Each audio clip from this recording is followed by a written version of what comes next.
Your son got me pregnant.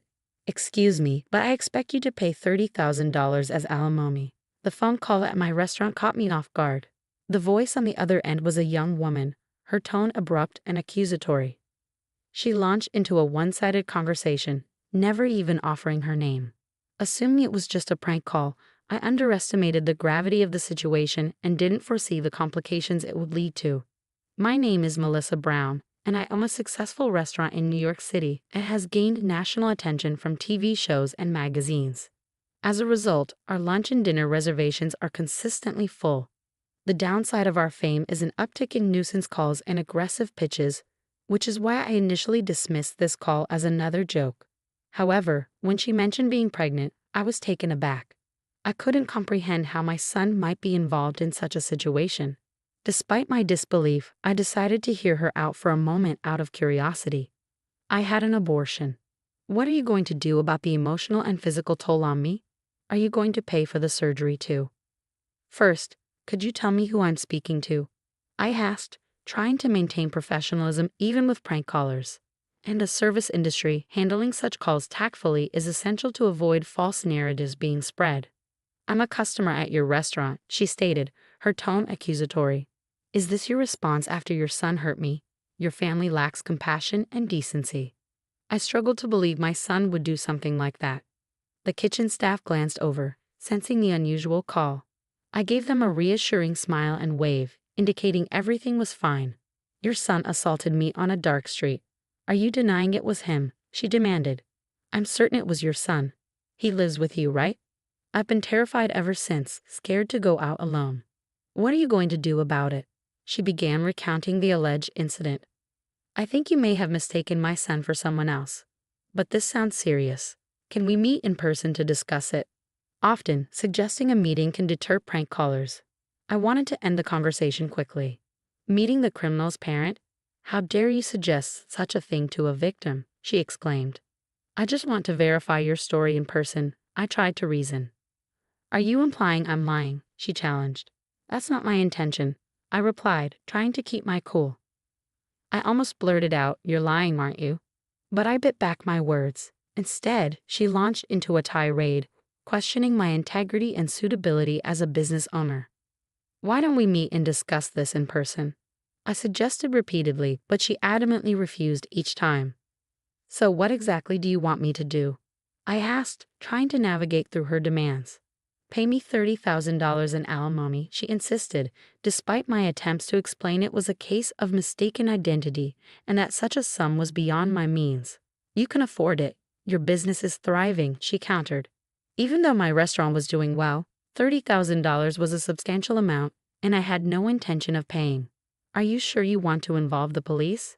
I questioned, hoping to deter her. I don't mind, she replied without hesitation, leaving me momentarily stunned. If my son did something like this, I would hold him accountable, I asserted. But I truly believe he's innocent. You seem awfully confident in his innocence, she remarked. Maybe you should reconsider. I would reconsider if there was any evidence, I retorted. Do you have any? The line went silent as she seemed to mull over her response. If there's no evidence, I'm ending this call, I declared, attempting to bring the conversation to a close. Wait, she interjected suddenly. If I provide evidence, will you pay the alimony? I might consider it, I conceded reluctantly. Then wait. I'll bring the evidence, she declared before abruptly hanging up. As I assured my concerned employee, Mr. Murphy, that everything was fine, I couldn't shake the uneasy feeling that she might cause a scene at the restaurant.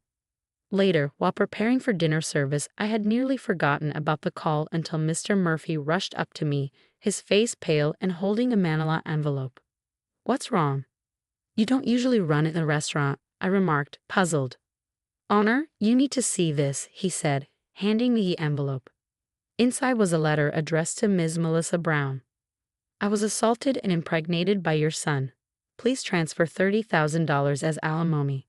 The words, written in bold, demanded my attention as I unfolded the letter. Karen Williams, the recipient's name, stared back at me.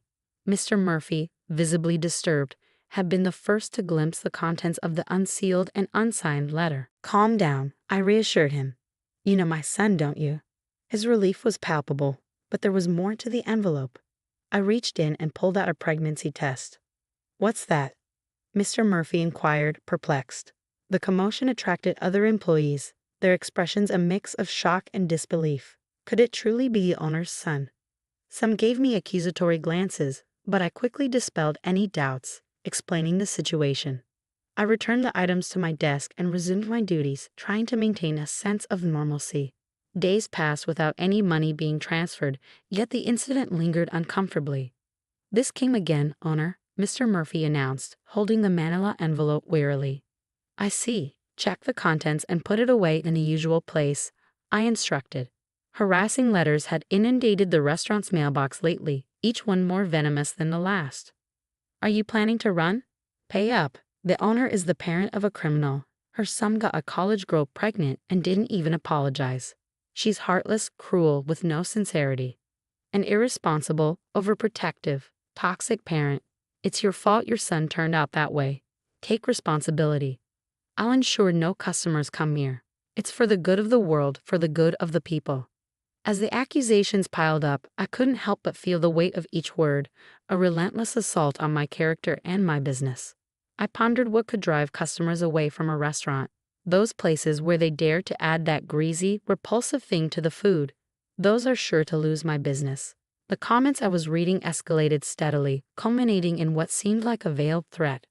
Thankfully, there hadn't been any claims that such things were happening at our establishment, but the constant fear of being targeted was wearing me down. Amidst this turmoil, I noticed something unusual, an increase in vacant seats during lunch service. The gradual decline in customers was unsettling. "Owner," Mr. Murphy's voice broke through my thoughts as he approached with his laptop in hand. "Look at this review site." I glanced at the screen, my heart sinking as I read the latest reviews filled with scathing remarks. Bad customer service. They ignore feedback, especially the owner, who's let fame go to her head after media appearances. The quality of the food is deteriorating. Even the soup tasted bland compared to my last visit. And I witnessed an employee dropping a piece of meat, only to pick it up and cook it, every single day. My anger surged, and I realized I was trembling. "This is unacceptable," I muttered. "Why should a restaurant, built with such care to delight our customers, suffer from these unfounded accusations?" I struggled to compose myself. "Are the preparations progressing?" I asked, my voice strained. "Yes, they're nearly finished," Mr. Murphy replied, his tone reflecting the gravity of the situation. I couldn't help but smirk, as a week had passed since we first discovered the slanderous comments on the review site. The number of customers had continued to dwindle since then. As I walked out into the dining area, I spotted Mr. Anderson, one of our regulars, seated at the counter next to a young woman. "Mr. Anderson, thank you for your continued support." I greeted him, grateful for his presence during these trying times. He offered me a comforting nod. "It's been tough for you lately, Melissa, but stay strong. This job is your lifeline, and I admire your resilience." I smiled back at him, though his sympathetic tone puzzled me. "You're doing well, considering your son's situation," he continued. "Don't lose hope. We're here for you, and we'll help your son as he makes amends." "What?" I was taken aback, struggling to understand what he meant. I noticed the place is quieter than usual, so I was curious about what was going on. "This young woman here showed me a webpage about the restaurant," he said, gesturing to the young woman sitting beside him. "I truly feel for you, Melissa," she added. "I love coming here, so I've been trying to visit more often to support you during this time." Upon closer inspection, I realized she was a familiar face I'd seen frequently in the restaurant lately. "Excuse me," I said, trying to clarify the situation. "What's written on that page is a misunderstanding." The young woman nodded thoughtfully. Some regulars were asking why the restaurant had been so quiet, so I explained what I'd read to them. I struggled to grasp her words, questioning whether I had heard correctly. "It's not surprising if people don't know the full story," she continued. "Besides, I thought the owner would be happy to know that loyal customers like Mr. Anderson and myself were still supporting the restaurant." However, I couldn't believe my ears when she revealed that she had been spreading unverified rumors to other patrons. My voice rose in anger, losing all sense of decorum. "Wow, that's harsh," the young woman said, feigning surprise. "The internet says the owner is a terrible person, and I thought that couldn't be true. But now, I see you really are the kind of parent who would defend a son accused of assaulting women." You should apologize if you believe you've done something wrong. She recoiled slightly, as if she expected me to strike her, even though I hadn't made any move in her direction. Miss, that's not an appropriate way to speak, Mr. Anderson interjected, coming to my defense. Melissa is likely just tired from all that's been going on. His words were meant to shield me, but they missed the point entirely. I was about to explain that the real issue was something else entirely when the young woman's bag slipped off the back of her chair. It must have shifted as she moved around. Despite my simmering anger, my instincts from years in the service industry kicked in, and I reached out to pick up her bag. But then I noticed something. Karen Williams. The name written on the student ID card that had fallen out stopped me in my tracks. No worries, I'll grab it myself, she said quickly, scrambling off her chair to retrieve her bag and ID. But I got there first. Hey, give it back, she demanded. It was no mistake. That name matched the one on the letter with the pregnancy test, which didn't even serve as real evidence of anything. So it was you I've been looking for, Karen Williams, I said, facing her. I must have swapped it with a friend by mistake. I'm not Karen, she protested. But the face on the ID and the one in front of me were unmistakably the same. Interesting, so you're a student at Central College, I said. No, I'm telling you, you're mistaken. Beside her, Mr. Anderson appeared perplexed, clearly not understanding what was unfolding. I'm going to sue you, I declared, catching the attention of the few patrons around us. They all turned to watch the scene. What did I do? She exclaimed. I believe you know exactly what you did, I replied firmly. Since we're all here, let's let everyone know. I looked around at the bar, filled mostly with regulars, a reminder that few new customers had been coming in. The sight only fueled my anger towards this young woman, who seemed to be the source of our business's disruption. Let me ask you this. Are you the one who called, claiming my son assaulted you and got you pregnant, then demanding alimony? I glared at her, demanding an explanation. Yes, that's me. I'm the one your son assaulted, she admitted without hesitation. Her surprising openness caught me off guard. What, you want to humiliate me in front of all these people? This could backfire on you. Considering the reputation of your restaurant, she shot back, her arms crossed defiantly. Her brazen attitude only fueled my anger further. Mr. Murphy, bring everything over, I ordered, instructing him to fetch a laptop from the store's office along with a stack of envelopes and documents about 4 inches thick. Was it you who sent these harassing letters to the restaurant? I asked, raising my voice so the other customers could hear. I read aloud from some of the letters. Pay up or run. This owner is the parent of a criminal. Her son impregnates a college girl and doesn't even apologize. Poor souls eating food from this woman's restaurant. I'm going to make sure customers stop coming to the store. It's for the greater good. The regulars who heard the harsh words covered their mouths in shock. This is completely threatening, I pointed out. There's no evidence that I sent this letter. It could be someone else who heard the rumors and decided to send it just for fun, she said, desperately trying to defend herself. I silently opened my laptop and displayed the screen of another review site for her to see. Some of you here may have seen this defamatory content on this review site, I said, addressing the room. You posted this too, didn't you? She questioned me, challenging me for evidence and accusing me of being irrational. Evidence, evidence, you demand evidence, yet the one you provided is questionable at best, I retorted. I showed Mr. Anderson the first letter I had received, along with the pregnancy test.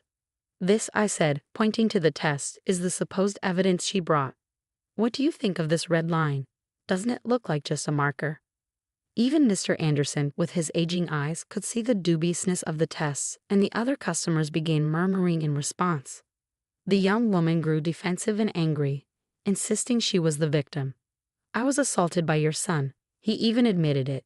It's disrespectful to doubt me.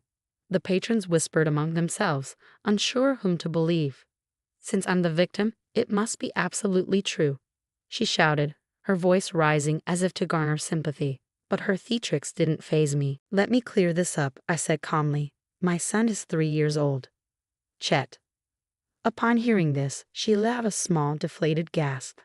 What? She stammered. My son may be active and strong for his age, but there's no way he could have assaulted you. Absolutely no way. She stammered, trying to regain her composure. No. I know you have an older son. You live together. I even have a photo. I heard you discussing dinner. She pulled out her smartphone and showed me a picture of a young man speaking with me near the store's back door. Isn't that Taylor? She said triumphantly. See, you have 2 sons.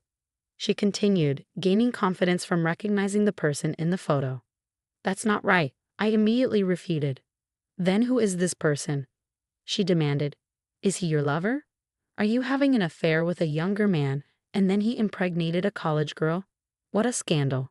Your business and your marriage are doomed. I let her finish and then calmly revealed the truth. This person is my niece, I said, pointing at the photo. Your niece? She questioned. Yes, and actually, she's a girl. I explained that my niece, who is tomboyish and often mistaken for a boy, even as an adult, is a college student who stays at my place. In exchange for boarding with me, she helps by cooking dinner and picking up my son.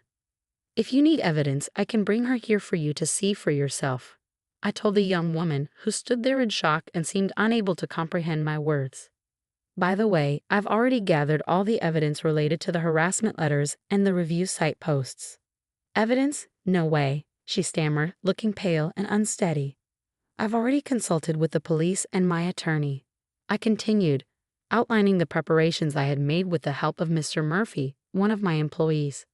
The first piece of evidence was a letter from her, with fingerprints that matched those on the harassment letters. Additionally, all posts on the review site were traced back to her through a disclosure request. With no way out, she sank to the floor, her energy draining from her. Weren't you just saying it was better to apologize quickly if you've done something wrong? I asked. She mumbled something incoherently, her face pale, but I couldn't tell if she was apologizing. I will contact the police about you. I will also inform your parents and your college. Prepare yourself for a lawsuit for emotional distress and damages. No, please don't do that. I'm still a student. Please spare me, she pleaded. Whether you're a student or not, you're over 18 years old and an adult. You must take responsibility for your actions, I replied. In the end, I filed a criminal complaint against Karen Williams for defamation, business obstruction, and damages to the restaurant. It turned out she had been a big spender, buying luxury items on credit. When she couldn't make her payments, she committed these crimes. As a result, she was expelled from her college. The incident even made the news, and Karen became the target of harassment herself after her personal information was exposed. With the help of my lawyer, all slanderous posts on the review site were removed. The uproar unexpectedly turned into a positive outcome, as it cleared up misunderstandings among my regular customers. Now, the number of customers has returned to normal. While the incident initially deterred new customers, almost no regulars stopped coming. Despite all the lies Karen had spread, it was satisfying to know that her claims were not believed. Moving forward, I plan to continue running the restaurant with the trust of my customers in mind.